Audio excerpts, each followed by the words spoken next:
नमस्कार, रोहित रिपोर्टर देख रहे सभी दर्शकों का स्वागत है। मैं इस वक्त दिल्ली के अंदर जंतर मंतर पे मौजूद हूँ और हमारे साथ में जो ये चेहरा देख रहे हैं, ये जो कारगिल विजेता योद्धा हैं जिनको सरकार खुश होकर के ज़मीन दी थी और इनकी वीडियो लगातार हम अपने चैनल पे दिखाते आ रहे हैं। इनकी जो मांगे हैं वो सरकार से है, केंद्र सरकार से है, राज्य सरकार से भी है, पर इनकी मांगे कोई नहीं मान रहा है। बहुत ही जटिल समस्या है कि ये तिरंगे को लेकर के और अपने ही देश के अंदर भीख मांगने के लिए मजबूर हैं, जिन्होंने अपना घर परिवार बीवी बच्चे सर किसी को छोड़ दिया, खो दिया, इनका घर बर्बाद हो गया और आज ये अपनी हक की लड़ाई लड़ रहे हैं और शायद आने वाले समय में इनका हक मिले या ना मिले उसकी कोई गारंटी तो नहीं, पर ये भी अपनी ज़िंदगी को खो देंगे, ऐसा प्रतीत होता है। आइए हम जो है कि अर्जुन कृष्ण कांगले से आपको मुलाकात कराते हैं और बताते हैं कि इनकी आवाज़ धरना प्रदर्शन देते हुए कहां तक पहुंची है और क्या कार्रवाई हुई है अभी तक। सर, आपका स्वागत है चैनल में। हाँ सर। क्या नाम हुआ आपका? नाम मेरा अर्जुन कृष्ण कागले, जिला कोल्हापुर, महाराष्ट्र, गांव येलगुड़, तालुका हाथकड़ंगले।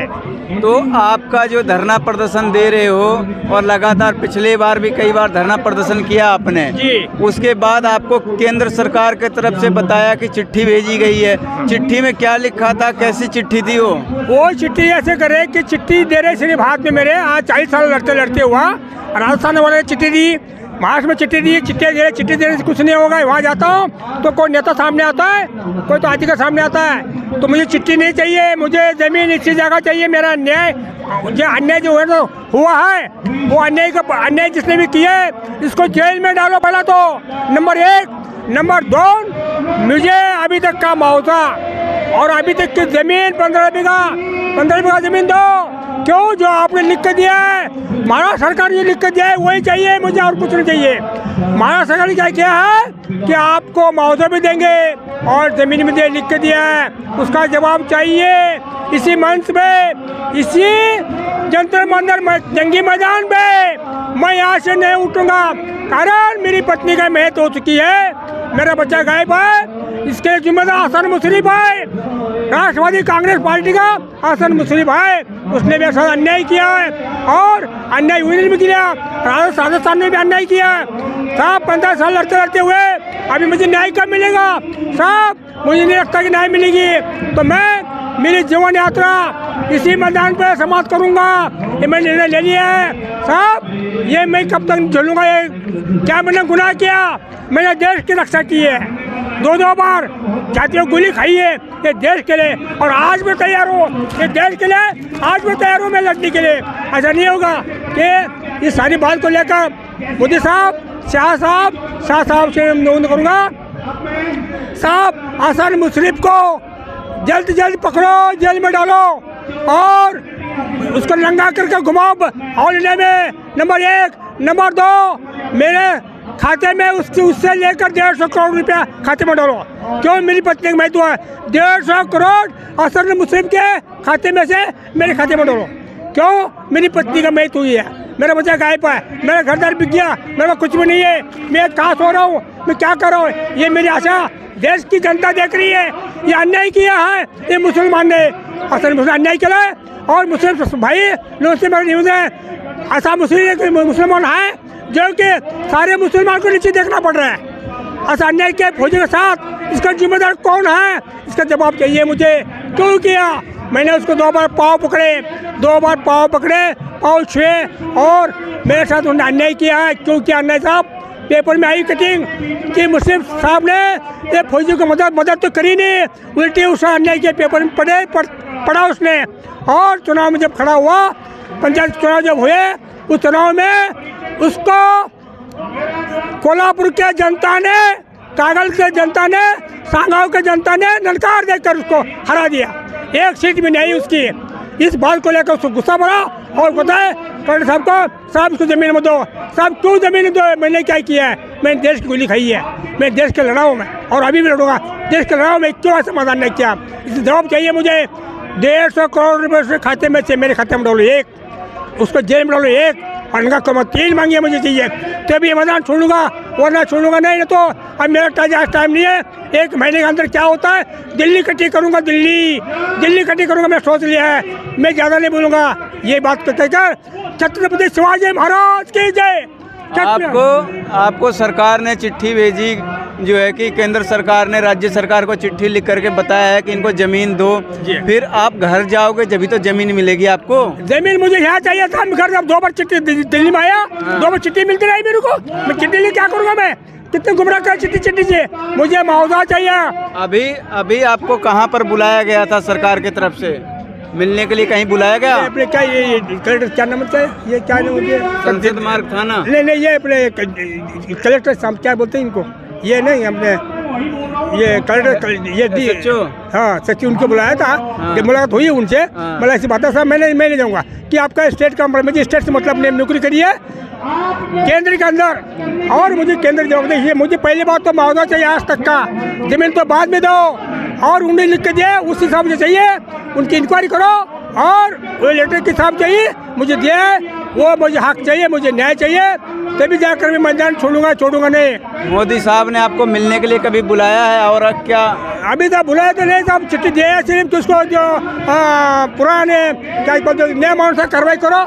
हाँ, माहिती अधिकारी कितनी बार चिट्ठी दे चुके हैं? 2 बार चिट्ठी आई है, मोदी साहब की चिट्ठी आई है प्रधानमंत्री कार्यालय से। आपने कितने बार ज्ञापन दिया प्रधानमंत्री जी को? मैं अभी प्रधानमंत्री जी को, राष्ट्रपति जी को, गृह मंत्री जी को, रक्षा मंत्री जी को मैंने ऑनलाइन भेजा है, ऑनलाइन चिट्ठी भेजी है। 2 महीना हुआ, 3 महीना हुआ, 3-4 महीना हुआ, अभी उसका कोई जवाब नहीं आया। मैं जनता में आया तो मैं ज़्यादा नहीं बोलना है मेरे को, मुझे 2 बार अटैक आ चुका है, मेरी तबीयत खराब है, मुझे यह चाहिए। पहली बात तो जमीन नुकसान भरपाई आज तक की जो लिख के दिया है मेरे को सरकार ने, महाराष्ट्र सरकार ने, आपको जमीन नहीं बिल्कुल नुकसान भरपाई भी देंगे, आंदोलन वापस लो और ये करो। मैंने कहा था आंदोलन वापस जमीन लूँगा जबकि मुझे न्याय नहीं मिलेगी, जमीन मेरे नाम पे करो और आज सरकार महोदय मेरे नाम पर डालो, तभी मैं आंदोलन वापस लूँगा। ये मैं निवेदन किया सरकार से, मगर हसन मुस्लिम में अन्याय सारा काम हो गया था, हसन मुस्लिम ने अन्याय किया है, पहला उसका आंदोलन डालो, पहला उसका आंदोलन डालो। मेरी पत्नी का मृत्यु है, इसका जिम्मेदार कौन है? इसका जिम्मेदार मेरा बच्चा गायब है, अब मेरा कुछ भी नहीं है साहब। इस बात को लेकर मैं आंदोलन कर रहा हूँ और करूँगा, ये छोड़ूंगा नहीं, जाऊँगा नहीं यहाँ से, मैं जाऊँगा मैं यहाँ से, मैंने यही उठना है, मैं यहाँ से निवेदन चाहे मर जाऊँगा तो कुछ चिंता नहीं मेरे को, क्योंकि मैं देश के लड़ा हूँ। मैं ये मुसलमान कहाँ से आया मेरे सामने? मोदी साहब आपके मन की बात को देखो, ये अन्याय कितना मतलब किया है, ये क्या हुआ है बता देखो ये क्यों किया, जबकि 2 बार पाँव पकड़ा। मुफ्ती साहब मैं से गरीब आदमी साहब, मुझे अन्याय ऐसा मत करो, तो उन्हें ऐसा करने के बाद भी 2 मुसलमान भेज दिया कस्बा सांगाव के, ये ज़मीन पंतप्रधान महाड़ा को दे। अभी मेरे महाड़ा क्यों आया? वो कोटा हमारा था, ज़मीन कोटे सैनिक कोटे की ज़मीन थी, ये ज़मीन हमारी थी साहब। मेरे अभी आग लग रही है, आग, ये आग बुझने वाला नहीं है। मोदी साहब आग बुझने वाली नहीं है, ना बुझेगी, ना बुझेगा। आप हमारे चैनल के जो दर्शक अभी लाखों लोग देख रहे हैं, आप उनसे क्या मदद लेना चाह रहे हैं, ये एक बार दर्शकों को बता दें आप। साहब अब मैं आज जंतर मंतर बैठा हूँ, आज मैं दिल्ली के दिल्ली के जनता से मदद लेता हूँ। मुझे सब 1 रुपये मदद करो, मुझे 1 रुपये मदद करो। जनता दिल्ली के जंतर मंतर से बैठा हूँ, दिल्ली की जनता से मैं मदद करूँ, अपील करता हूँ कि मुझे 1 रुपये मदद करो, ताकि मैं सरकार से लड़ता रहूँगा साहब। मेरे पास कुछ भी नहीं है, मैं फुटपाथ पर सो रहा हूँ, मेरे पास खाने का पैसा नहीं है, कुछ नहीं है। सरकार लड़ने के लिए मैं देश के लड़ा हूँ साहब, मैं देश के लड़ा हूँ। तो दिल्ली के नागरिकों से और जनार्दन से, दिल्ली की जनता से अपील करता हूँ, मुझे 1 रुपये दे, प्रत्येक आदमी 1 से 1 रुपये दे दो, जनता में डॉलर मेरे 1 रुपये, उससे मैं ताकत बढ़ जाएगी, सरकार से लड़ने के लिए ताकत बढ़ जाएगी। इतना मैंने निवेदन कर रहा हूँ जनता से, दिल्ली के जनता से निवेदन कर रहा हूँ साहब, ताकि मैं लड़ाई छोड़ूंगा नहीं। जब तक होता था आप लोगों से ये निवेदन है, 1 रुपये, मात्र 1 रुपये व्यक्ति दो, 1 रुपया बहुत है। 1 रुपया जो आप मांग रहे हैं हमारे दर्शकों से, देश की जनता से आप मांग रहे हैं, तो 1 रुपये आपको कैसे पहुंचाए, कहां पर पहुंचाए, कहां मिलोगे, कुछ तो बताओ साहब। मैं जनता मंदिर बैठा हूं, यहाँ पर हूँ, मैं जनता मंदिर में मिलूंगा। मेरा फ़ोन नंबर ले लो, भले फ़ोन नंबर दे दो। फ़ोन नंबर मेरा है 755 8788 मिस्टर अर्जुन कागले, महाराष्ट्र का रहने वाला, महाराष्ट्र जिला कोल्हापुर का हूँ मैं और मैं यहाँ 1 रुपये दे जाइए, मैं यहीं मिलूँगा आपको, मेरा यहीं मिलूँगा। यह नंबर से कॉल करिए, मैं 10 बजे यहाँ आता हूँ। जनता मंदिर में 1 रुपये दे मुझे, ये डब्बे में मुझे 1 रुपये डालिए, 1 रुपया, मात्र 1 रुपया दिल्ली की जनता से अपील कर रहा हूँ मैं, मात्र 1 रुपये दीजिए। मैं सरकार से लड़ने की ताकत कही है, आप लोगों से निवेदन है, मेरे बंधुओं, नागरिकों, जनताओं, माता भाइयों, मेरे धंधा 1 रुपये मुझे दीजिए। मैं जनता से लड़ रहा हूँ, मेरे को दिखता भी नहीं है, मेरा हक का ऑपरेशन हुआ है, दिखता भी नहीं है मुझे, तभी मैं लड़ाई चल रहा हूँ और लड़ूंगा साहब। आप लोग मदद करो, क्यों? मैं देश के लड़ रहा हूँ, और लड़ाई मेरी बाजी भाई कोई कमज़ोर नहीं है। जनता से अपील करो मैं, ये सब।